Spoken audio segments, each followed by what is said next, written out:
Assalamualaikum dear students. Today we are going to discuss the topic about the Punjab Land Revenue Act 1967।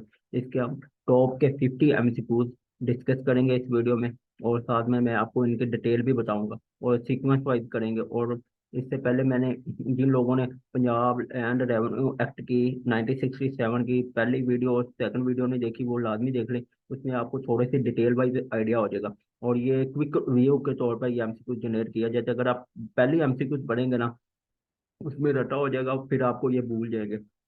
अगर आप पहले act को पढ़ लेते हैं ना, उसके बाद आप एमसीक्यू पढ़ते हैं, तो खुद ब खुद ही आपके एमसीक्यू क्लियर हो जाते हैं। लेट्स स्टार्ट करते हैं टॉपिक। और सबसे पहले ये आपको बताता हूँ इसमें क्या चीज़ है। सबसे पहले आप ये देखें, सबसे पहला नंबर क्वेश्चन कौन सा है।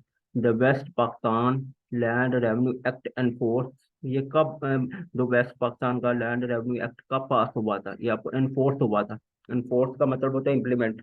ये हुआ था 7 दिसंबर 1967 में। तो उस वक्त वेस्ट पाकिस्तान क्यों कहा जाता है, आपको बता दूं 1955 में। और साथ में एक मैं और चीज़ इसका बताता हूँ। 1955 में, 1955 से लेकर,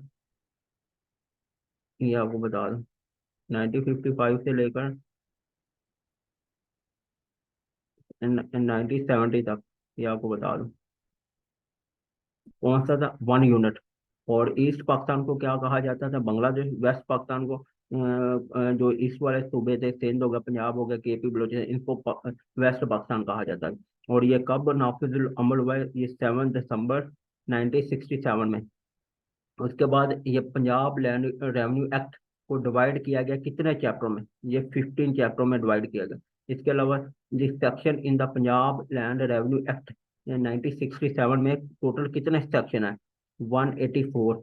उसके बाद total schedule in Punjab land revenue act 1967 और इसमें कितने हैं, ये आपको बता दूं, इसमें 1 है। उसके बाद लंबरदार या नंबरदार कहा जाता है पंजाबी टर्म में। लंबरदार होगा या नंबरदार, लंबरदार टर्म्स है, पर पंजाबी में वो पूछते हैं नंबरदार ये गांव का कौन है। Lambardar is the most important function at village, देहात में होता है, ये आपको बता दूं। इसमें मैं आपको एक और भी चीज बता देता हूँ। जो एक कनाल होती है ना, इसमें 20 मल्ले होते हैं। ये भी क्वेश्चन जनरल नॉलेज में भी आता है और इसमें भी पूछा जाता है, इसके पास पेपर में भी आया। और 1 एकड़ होती है ना, इसमें 8 कनाल होती हैं, 160 मल्ले होते हैं। एकड़ को ही किला कहा जाता है, ये आपको बता दूं। और जो एक मरबा होता है, इसमें कितने होते हैं किले 25 एकड़, ये आपको बता दूं। 25 एकड़, ये आपको बता दो 25 किले होते हैं। ये देखे 3 एमसीक्यू ये हो गए, 5 6 ये बन गए। इस तरह जब आप करेंगे ना, खुद ब खुद ही एमसीक्यू बन जाएंगे। बाकी आपको इतने ज्यादा थ्योरी पढ़ने की जरूरत नहीं है। और हम आगे चलते हैं।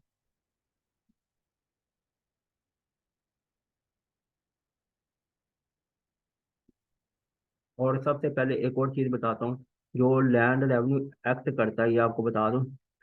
लंबरदार जो होता है, वो रेवेन्यू कलेक्ट करता है गांव का। वो कितने परसेंट दिया जाता है, इसको 5% दिया जाता है, वो लैंड रेवेन्यू एक्ट। ये आपको बता, जो वेस्ट पाकिस्तान में लैंड रेवेन्यू एक्ट पास हुआ था ना, पास होने की डेट अलग होती है, इन्फोर्समेंट करने की डेट अलग होती है। ये आपको बता दूं, जो पास हुआ था वो 4 नवंबर 1967 में हुआ था, ये आपको बता दूं। ये भी हमसे, the income a nation collect from taxes is called. जो भी इनकम हम टैक्सेस से करते हैं, इसको क्या कहा जाता है, ये रेवेन्यू होता है। होल्डिंग ऑफ लैंड लॉर्ड जो होती है, होल्डिंग होती है लैंड लॉर्ड, उसको क्या कहा जाता है, खाता। जो हमारे पास लिस्ट ऑफ ओनर होल्डिंग होती है, इसमें क्या होता है, इसमें एक यूज का नंबर होता है, खाता नंबर होता है यार इसका, इसमें इतने जमीन है इसके, ये आपको बता दूं। ये लिस्ट ऑफ ओनर, ये चीज है। ये देखे हमने क्या चीज पढ़ी, लंबरदार जो कलेक्ट करता है रेवेन्यू, मतलब रेवेन्यू कलेक्ट करता है, उसको गवर्नमेंट कितने परसेंट देती है, 5%। उनके बाद जो वेस्ट पाकिस्तान में लैंड रेवेन्यू एक्ट पास हुआ है, वो कौन सी डेट को है, 4 नवंबर 1967 में। उसके बाद the income a nation collect from tax is called revenue होता है। होल्डिंग ऑफ लैंड रेवेन्यू कौन से होते हैं, ये खाता नंबर होता है। और लिस्ट ऑफ ऑनर होल्डिंग कौन सी होती है, ये विथ नंबर। जब आप ये देखें, हमने एक चीज इससे कितने 5 6 एमसीक्यू जनरेट करवा ली, आपने इस तरह से पढ़नी है, क्योंकि इससे आपके अच्छे खासे नंबर आ जाने। इससे 70 प्लस आ जाने, और 70 प्लस जीके से 150 नंबर इन 2 पेपरों से आने। ये स्टूडेंट्स का, ये आपको मैंने बता दिया पहले। और एक और चीज होती है जो सर्वे नंबर होता है, ये कौन जारी करता है? सर्वे नंबर कौन जारी करता है, ये आपको बता देता हूँ। सर्वे नंबर आपको बता देता हूँ। सर्वे नंबर, खसरा नंबर जो होता है ना, बोर्ड ऑफ मेंबर वो जारी करते हैं, बोर्ड ऑफ रेवेन्यू का। जो विलेज ऑफिसर होता है, इसमें चार जो फंक्शन होते हैं वो कौन से होते हैं? विलेज ऑफिसर में चार ऑफिसर कौन से होते हैं? एक तो होता है कानून गो, इसको काना गो भी कहते हैं, कानून गो। इसके बाद फिर पटवारी, उसके बाद फिर हमारे क्वार्टर्स, उसके बाद फिर लंबरदार। लंबरदार भी वो डिपेंड करता है वो कौन सी टर्म। ज्यादातर ये है जो ओरिजिनल है ना, इसको कानून को कहा जाता है, और पंजाबी में इसको काना को कहते हैं, विलेज। उसके अलावा लंबरदार सिस्टम जो अबॉलिश खत्म किया था, किसने किया था? ये सुप्रीम कोर्ट ऑफ पाकिस्तान ने किया था। ये कौन सी डेट को किया था? Lambardar system was abolish by supreme court, ये किस डेट को किया था? 2002 में। आप अपील करते हो, what is the period of limitation and appeal before collector? कौन सी डेट को अपील करते हैं, मुझे ये बता। कौन से दिनों के अंदर आप अपील करते हैं? 30 दिन, 45 दिन, 50 दिन, ये 30 दिनों के अंदर।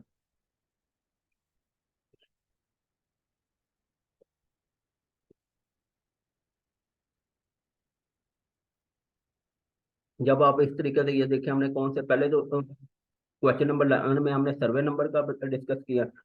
12 में हमने विलेज ऑफिसर के बारे में। थर्ड में हमने अबॉलिश जो लंबरदार सिस्टम किया उसके बारे में। उसके बाद फिर कौन सी डेट को किया, फिर हमने जो अपील किया है वो कौन सी डेट में, ये चीज होती है। जब आप इस तरीके से, ये देखा हमने 15 MCQ कवर कर लिए। उसके बाद हमारे पास एक और चीज आती है। उसके बाद what is the period of limitation and appeal for commissioner? Commissioner क्या चीज होती है? कमिश्नर डिप्टी जो कलेक्टर होता है, कलेक्टर से ऊपर होता है कमिश्नर। कलेक्टर को डिप्टी कमिश्नर भी कहा जाता है। जो कमिश्नर होता है, इसके अंदर आप अपील कितने दिनों के अंदर कर सकते हैं? ये 60 दिन का टाइम होता है, आपको बता दूं। और जो लिमिटेशन हमारे पास, what is the period of limitation and appeal before board of revenue?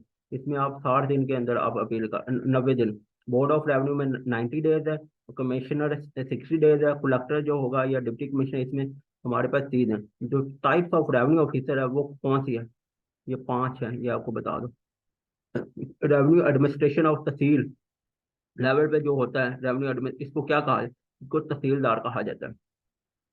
जो इंस्पेक्शन करता है, ये आपको बता देता हूँ, इंस्पेक्शन कौन करता है रेवेन्यू की? हार्वेस्ट की, गुरुद्वारी होता है, इसको गुरुद्वारी कहा जाता है। गुरुद्वारी, गिरद्वारी, गिरद्वारी कहा जाता है। ये देखे, एक अपील कमिश्नर को कितने दिनों के अंदर आप कर सकते हैं, फिर बोर्ड ऑफ रेवेन्यू को कितने दिनों के अंदर अपील कर सकते हैं, टाइप्स ऑफ रेवेन्यू ऑफिसर। फिर हमारे पास तहसील लेवल पे जो एडमिनिस्ट्रेशन ऑफिसर है उसको क्या कहा जाता है, फिर इंस्पेक्शन ऑफ हार्वेस्ट। इस तरह हमने ये देख लें 20 MCQ कवर किए। जब आप इस तरीके से करें ना, खुद ब खुद ही आपके MCQ जनरेट हो रहे हैं। उसके बाद हमारे पास एक और चीज आती है, जो होते व्हाट इज द हिजरा किश्तवाड़ी? किश्तवाड़ी क्या चीज होती है? किश्तवाड़ी वार, किश्तवाड़ क्या चीज होती है, ये आपको बता दो। ये होती है यार, जिस तरह पाकिस्तान का मैप है, इसको क्या कहा जाता है? पाकिस्तान में the map of village showing the position and boundary of every field. जो देहात है उसकी बाउंड्री देखनी है, पोजीशन देखनी है, लेफ्ट साइड, राइट साइड। उसके बाद हमारे पास ईस्ट वेस्ट नॉर्थ साउथ, ये सारी उसमें ये बाउंड्री कहा जाता है। जो लैंड रेवेन्यू, क्वेश्चन नंबर 22 में आता है, under which is the section of land revenue act 1967 mutation is laid on by? कौन से सेक्शन के तहत करते हैं? 42 सेक्शन। इसके अलावा पटवारी जो होती है ना, पोस्ट नेक्स्ट हायर, पटवारी जो कौन सी पोजीशन ऊपर होती है? कानून गो कहा जाता है, काना गो भी कहते हैं, कानून गो भी। जब the register of crop inspection, इसका कौन सा नंबर होता है, ये आपको बता दें, कौन रजिस्टर पे होता है? खसरा गद्वारी, खसरा, खसरा गद्वारी होता है। उसका what is the vernacular word for mutation? इसको कहते हैं इंतकाल, एक जमीन का दूसरी जगह पे इंतकाल करना। ये देखें, सबसे पहले तो हमने ये पटवारी के बाद कौन सी पोजीशन आती है? उसके बाद हमारे पास हायर पोजीशन तो पटवारी है, उसके बाद जो उसी कानून का आती है। ये देखिए हमने 20 MCQ इस तरीके से जनरेट किए।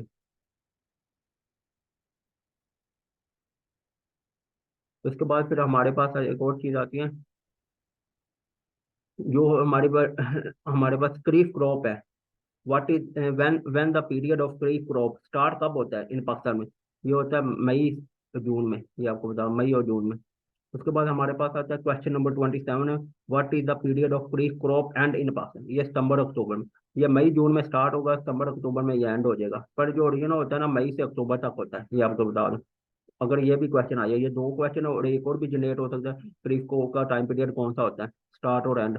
ये तो स्टार्ट बताया और एंड बताया, दोनों का कंबाइन भी पूछ सकता है।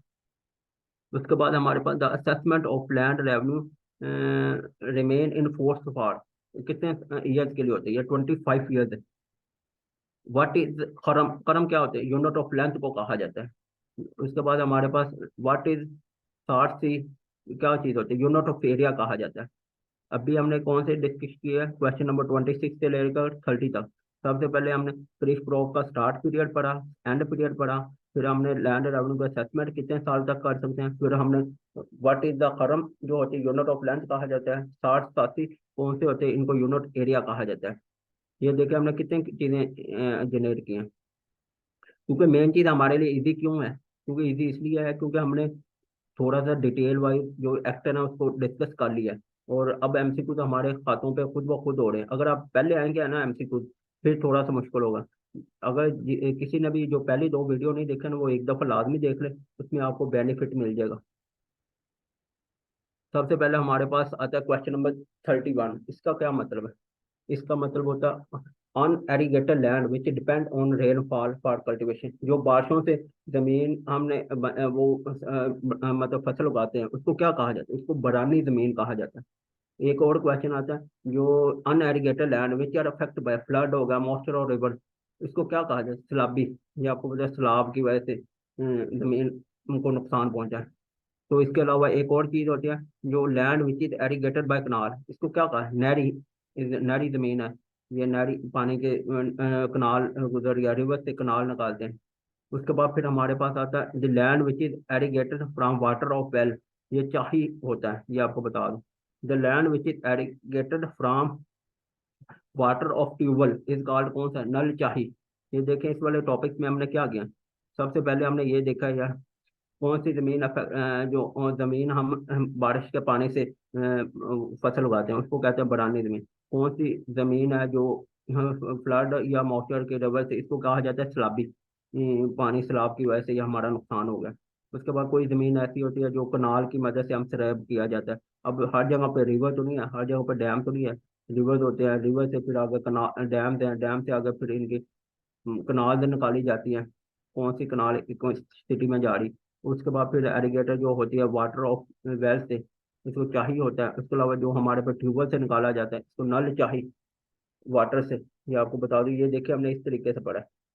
उसके बाद फिर हमारे पास एक और चीज आती है क्वेश्चन नंबर 36 में, इसमें the land which is irrigated from two source, पहला सोर्स कौन सा है, वेल, और दूसरा है कनाल, और इसको कहा जाता है चाही नहरी। ये आपको बता दें दोनों तरीकों से, आप ट्यूबवेल से भी निकालते हो और कनाल से भी की मदद से भी पानी आप लेते हो, तो दोनों तरीकों को चाही नहरी कहते हैं। जो कनाल होगी इसको नहरी होगा, जो वेल से होगा ट्यूबवेल वगैरह से निकालते हो जमीन से, तो चाही होता है। उसके बाद हमारे पास एक और क्वेश्चन आता है, the land which is irrigated from tanks, jheel या स्टीम या स्प्रिंग या कर्जी इज कॉल्ड अभी होता है। उसके बाद the land which is irrigated from hill torrents is called, इसको रूड को ही कहा जाता है। The land which remain unsown from 4 to 11 harvest जो होते हैं, इसको बेंजार खाम कहा जाता है। उसके अलावा जो 12 से ऊपर हार्वेस्ट होते हैं इसको क्या कहा जाता है, बेंज और जद कहा जाता है। ये देखें हमने क्या चीज पढ़ी है, क्वेश्चन नंबर 36 से लेकर 40 तक। इसमें ये होता है यार जो जमीन एरीगेट करते हैं कौन से सोर्स है, ये दो सोर्स है, ये क्वेश्चन नंबर 1 भी बांध था, 2 भी बांध है, उन सोर्स का नाम भी पूछा हुआ है। उसके अलावा हमारे पास कौन सी हमारे पास एरीगेटेड है, टैंक्स की मदद से लेते हैं या जहां स्प्रिंग जो भी चीज है। उसके बाद हमारे पास आता है अनस्वोन जो होती है रिमेन हार्वेस्ट, उसको क्या कहा जाता है। उसके बाद 12 जो होती है रिमेन अनस्वॉन फॉर 12 हार्वेस्ट, इसको क्या कहा जाता है। ये देखिए हमने 40 एमसीक्यू इस तरीके से पढ़े। उसके बाद हमारे पास एक और चीज आती है, the statement of custom, custom respecting rights या लाइबिलिटी ऑफ स्टेट। मैंने बैंक से कर्ज लिया है, तो मुझे लाइबिलिटी जो पे करनी पड़ेगी वो वाजिबुल अर्ज है।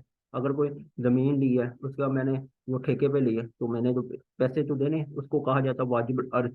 अगर गवर्नमेंट, आप जमीन से इतना कमा रहे हो तो गवर्नमेंट ने आप पे 1% टैक्स लगा दिया या 2%, आपके प्रॉफिट पे लगाता है, आपकी सारी जमीन पे नहीं लगाता। आपने इतना आपके एक्सपेंस निकालने के बाद फिर वो जो आप रेवेन्यू लेते हैं उस पर वो टैक्स लेती है। जो विलेज नोटबुक होती है ये प्रीपेड कौन करता है? ई स्टेट।